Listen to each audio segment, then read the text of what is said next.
I just grabbed the knowledge, put it in my pocket.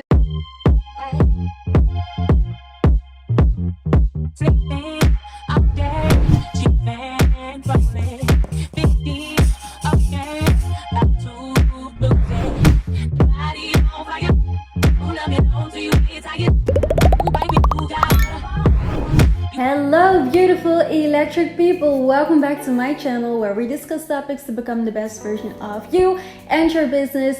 Today is a topic close to my heart because like some of you guys know, or if you're new and you might not know yet, I have my own jewelry business and it now has grown into a real brand with retailers.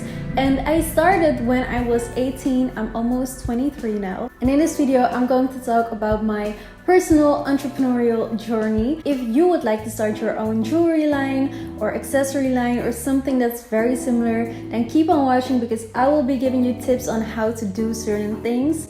And most of all, I just hope you get inspired and get something out of it. So let's get into the video. Let's get real comfortable here because this is about to be a long video and I might even make a part 2. Anyways, I started when I was 18 years old. I still lived at my parents' house. I always had a regular job, and by the way, when I was 18, I just started AMFI, which is the Amsterdam Fashion Institute, and I now graduated. Yay! So just to paint the picture, I was going to school full-time. I did my side job and then I did my what I call creative things on the side, and most of the time that was entrepreneurial. Since I was a kid, I always used to like do creative things, but then also want to sell them, if that makes sense. Like I would draw and then I would try to sell them, even if it was like 20 cents or stuff like that. So that was always kind of my thing when I was a child, which is very funny when I look back at it now. The correlation between the entrepreneurship and jewelry was not there yet. That was like way later. When I went to AMFI, I noticed that we had this like big container with fabrics in it that were not used anymore. Like fabric leftovers or even samples, because before you're buying a lot of fabric you get samples and that is very small. So I was seeing this container and the entrepreneur in me was like, okay, this is free, what can I do with this? I don't know why I'm thinking like this, but I really think it's this entrepreneurial, you know, that like when you're an entrepreneur you have this feeling and it excites you and you want to do something with it and you want to create something with it. Anyways, I was seeing this container and I was going through it. I had no shame in my game. I was going through it and I saw beautiful lace fabric. This was the time when lace bralettes were just coming in style. I recently just bought one at Forever 21 and it was like almost 20 euros, something like that, which was a lot for me back then because I didn't work as much next to school, so I didn't have a lot of income. I saw these lace fabrics and I was like, I can make something out of this. And because of my education, I just learned how to sew. Before that, I never touched a sewing machine. I did not know how that worked. But because we had a lot of classes and I knew how to sew, I just grabbed the sample fabrics, cut it, made a pattern, made my first lace bralette, and then I posted it on my social media. And I always kind of had like a following, like around 1500, 2000 followers, and that may not sound like a lot, but for a regular person that's actually more than the average. So I would post it and people would reply like, wow, this is really pretty, super nice. I will insert a photo if I find it. And I was like, this is really cool. Like, I like doing this. I like picking the fabrics in this big container where 90% is just like shitty fabrics, but I got the nice ones. So I started doing that. I would get some supplies there, like the ribbon and stuff, and some supplies from the container because the local fabric store was too expensive. I made this website and I honestly don't even know how I called it. I really don't know anymore. I'm not sure if it's the same name as I have right now. I don't know. I have no idea what the shop was called. But I started the shop using Big Cartel. Shopify was already available then, but it was so expensive for me. Having a website where you have to pay $30 per month for, I was like, that's too much. That's too much money. So I went with Big Cartel. I had like the ugly URL, like my name.bigcartel.com. But honestly, I didn't care. It was just an experiment for me. So I went with it, and I actually sold not a lot of bras, but a few bralettes. I think like the first month it was nothing. Second month I sold like 1 or 2, and it wouldn't be people from the Netherlands. It would be someone from Australia. Super random, but I was so happy. I was like, whoa, people really like what I'm making. So I did that for a while, and then chokers came in. So from the ribbon that I made the bralettes, I would make chokers and source little charms for on the choker, and the charms were not gold plated yet. So these were like charms that would turn green. It was just like cheapy experimental period of time. So I would sell chokers and with charms, and a lot of people would actually buy these chokers because that was the time that H&M and stuff didn't sell it yet. So people would buy it from me, but after that H&M was selling it, Forever 21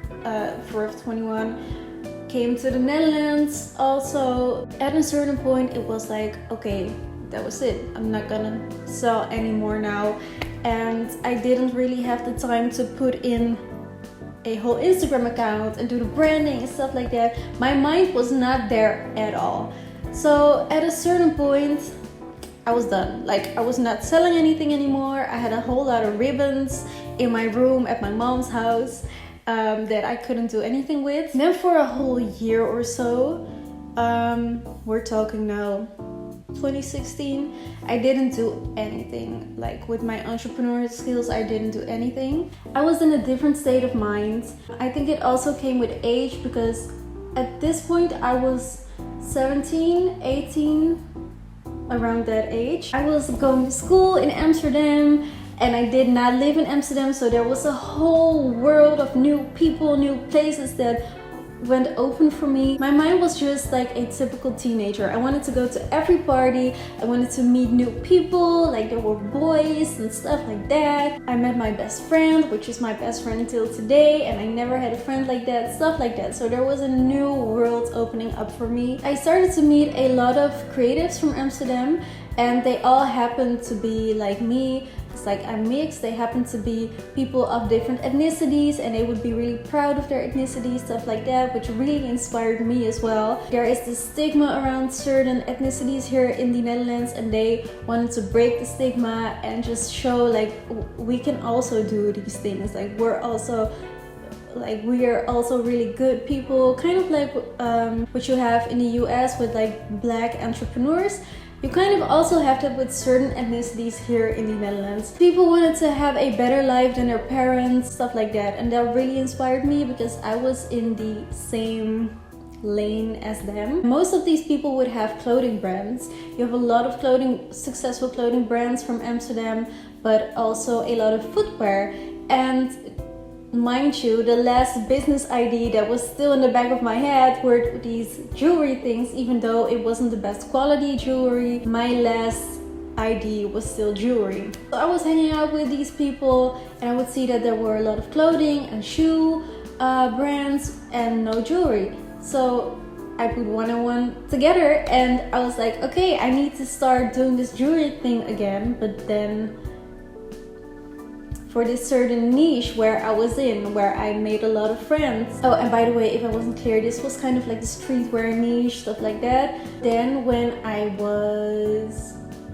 think I was 18 or 19, I'm not sure. I think I just turned 19. I started the thing, I registered my company, so I had to pay taxes. It was the real deal. So I started that. I told myself, okay, we are going to do this, but I didn't expect a whole lot from myself because I was still in school, and the Amsterdam Fashion Institute is no joke. They take all of your time. It's like a bachelor studies. I think in the US it's called college. And also I wasn't a star in school, so it was difficult for me, but I wanted to have that degree because I needed to make my mom proud, you know, like actually both of my parents. It was difficult, and I just said to myself, it's a nice opportunity to see what you are learning in school, how it turns out in your business in real life. So even though it was a business, I never treated it like a real for real business. I only started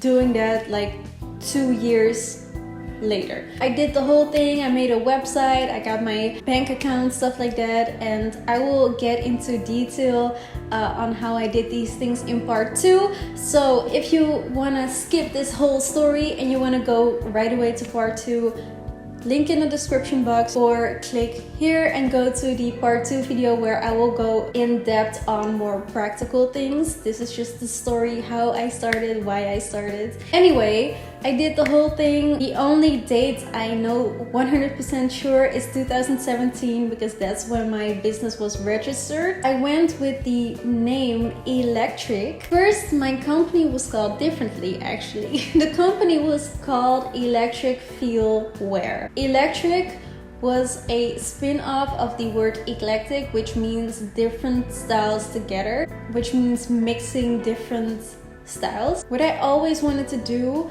was to put different ethnicities, different styles together. That was very important for me, and shine light on the beauty of different ethnicities. That was very important for me. I really wanted to be an inclusive brand. Also because I've seen in the jewelry market, there are a lot of jewelry brands that are either traditional, or here in the Netherlands you have a lot of small jewelry brands, and they would all kind of be the same and focus on the same type of customer, which would usually be white. But in real life, we are also not all white. Like, we are all different ethnicities. You have a certain style like vintage / retro, which is very electric, but next to that, our style is like very inclusive. So like every skin color, every ethnicity, that was the main thing I wanted to focus on in the business. I know this may sound cliche, but I wanted girls to see the photo of the jewelry like on Instagram and stuff, or on our website, and really see themselves in us, and not see the typical white lady with the blonde hair with the blue eyes wearing certain jewelry. To just shine light on these girls from different ethnicities. That's basically what I just wanted to do. I wanted to make jewelry more inclusive. I was like, we are going to change this all around and show girls from Asian descent, or girls that are black, or girls that are mixed. I wanted to show that there is way more than just this one persona. So that was always my main goal. That's where the name Electric came from, and Feel Wear was just, I don't know what I was thinking.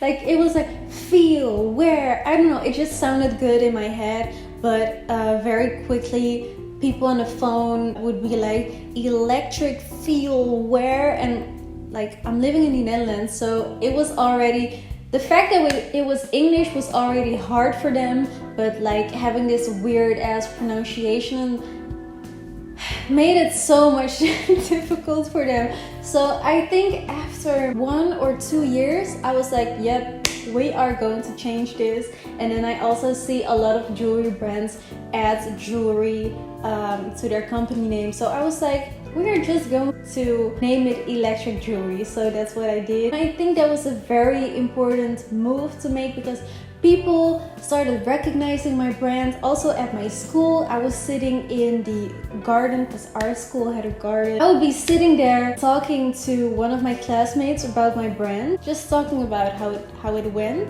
And then there was this girl sitting also there, like smoking a cigarette, and she was like, is that brand from you? And mind you, I say only like it's not much, but actually when you put so many people in a room, it is much. I had around 2,000 followers, and this girl recognized me. I was so happy. To this day, I think a lot about this.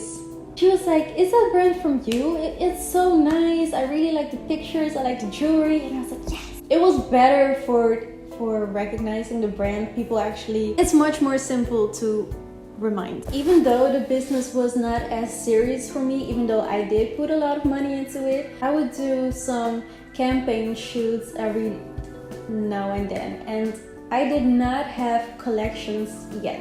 I just had a few pieces, and every season I would add some pieces, but there was not a specific theme. Like the theme was just inclusivity, retro, vintage inspired jewelry. That was the theme essentially. Every once in a while I would ask my friends or people I've seen on Instagram that lived in Amsterdam if I could take some pictures of them, because I took all the pictures myself. I really liked doing it. I had time to do it back then, so that's what I did. It also saved me a lot of costs. And then I would throw them on the Instagram and people would follow, and also people that were befriended with the models would follow. So that's how I started to grow my Instagram. During this time I found this little shop on Waterlooplein. If you are familiar with places in Amsterdam, then you know that it's a very popular kind of like square in the center of Amsterdam. And I was following this girl by accident actually. Like I was just following some people. Their profile is cool, let's follow them. I didn't think much of it. I was like, oh yeah, she has a store, that's cool. And then she started to DM me and she was like, would you like, it was very straightforward. She was like, would you like to sell in my store? And this was only after a year after I registered the company. So I was like, whoa, I'm so not ready for this. I don't have a lot of inventory because I was not selling a lot. I was selling some things just to stay break even. I always stay break even. Even though the store was small, I did not know how to work with retailers. Like, how does that stuff even work? So I was looking up markups and some things we learned in school. So I was familiar with a couple of things like markups, like margins, stuff like that. I would sell there on consignment. So consignment means the store doesn't buy your products up front.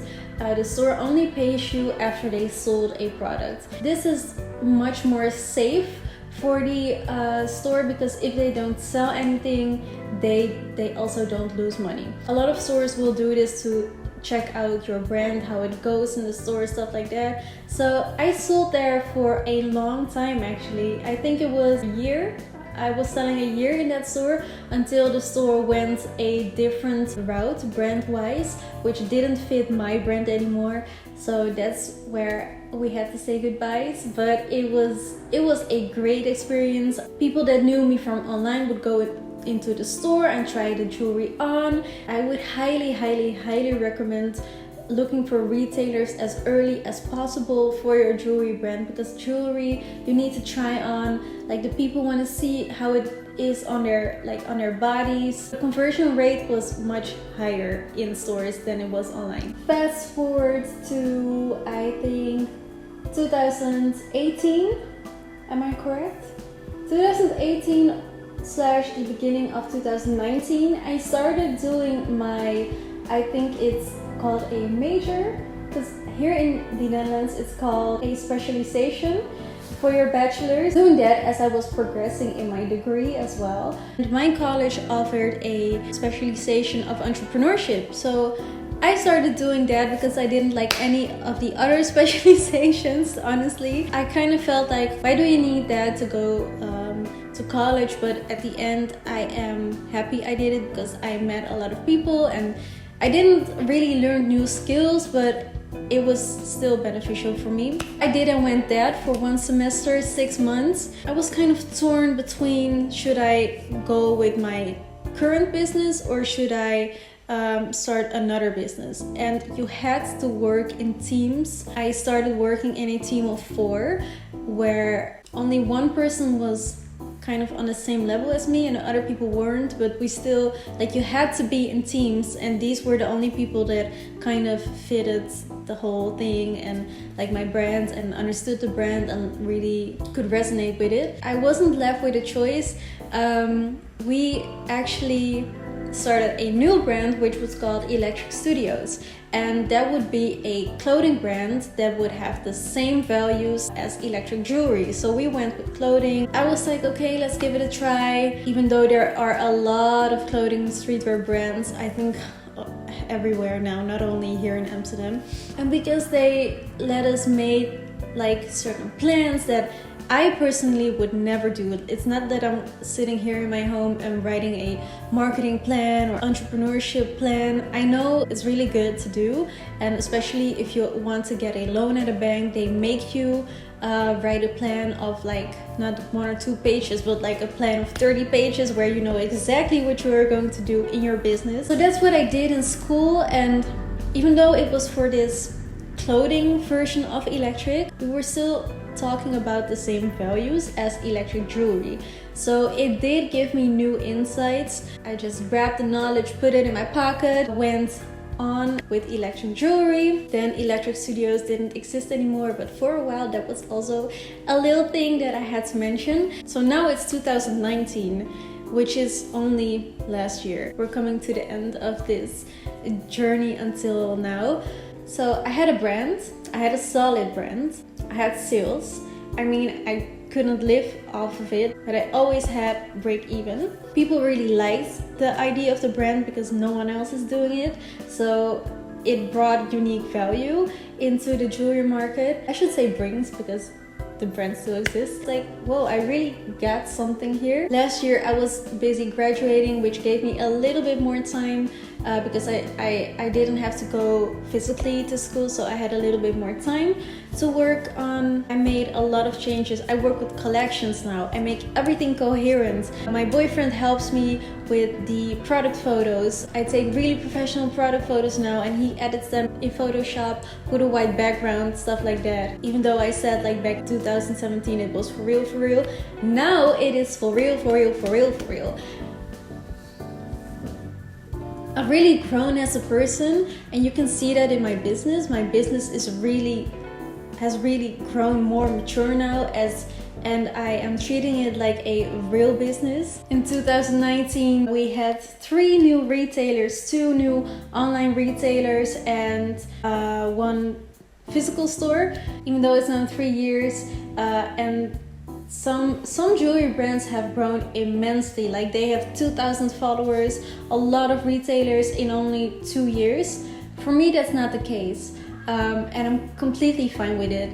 Like, after all, I'm only doing this with 1 or 2 people, plus I was getting my degree. I was doing a lot of things at the same time. I'm not trying to be hard on myself because I did the best I could. I will always do the best I could, and even slow progress is still progress.